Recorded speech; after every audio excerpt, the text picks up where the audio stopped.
আমার বন্ধুকে বাঁচা রাখো আল্লাহ।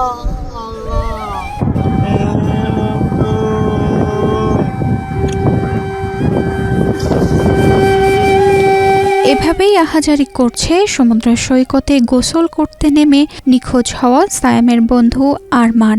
বন্ধুকে হারিয়ে শোকে পাগল হয়ে মাটিতে বসে কান্নায় ভেঙে পড়ছেন সায়েমের বন্ধু।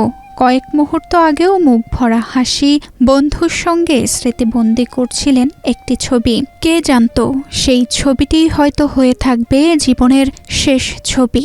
কক্সবাজারের ইনানী নৌবাহিনী জেটি ঘাটের দক্ষিণ পাশে সমুদ্র সৈকতে গোসল করতে নেমে নিখোঁজ হয়েছেন চট্টগ্রাম হাটহাজারী উপজেলার কোয়াইশ এলাকার বাসিন্দা মোহাম্মদ সায়েম।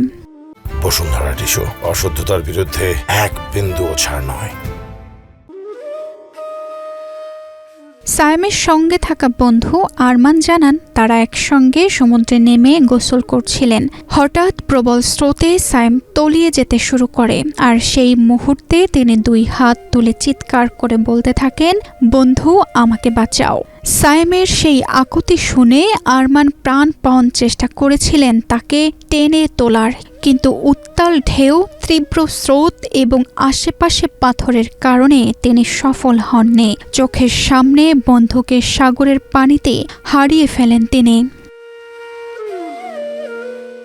এ ঘটনার পরপরই উখিয়া উপজেলা নির্বাহী কর্মকর্তা পান্না আক্তার নিখোঁজ সায়েমের পরিবারের সদস্যদের বিষয়টি জানান। খবর পেয়ে ছেলেকে খুঁজতে ঘটনাস্থলে ছুটে আসেন বাবা, কিন্তু সমুদ্রের উত্তাল ঢেউয়ের সামনে দাঁড়িয়ে তিনি যেন নির্বাক, দু চোখ স্থির সাগরের দিকে।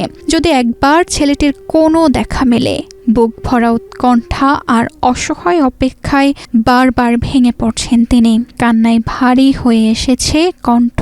সন্তানের জন্য আকুল সেই বাবার মুখে আর কোনো কথাই ফুটছে না। তানজিদা রহমান, ইনায়া, বাংলাদেশ প্রতিদিন।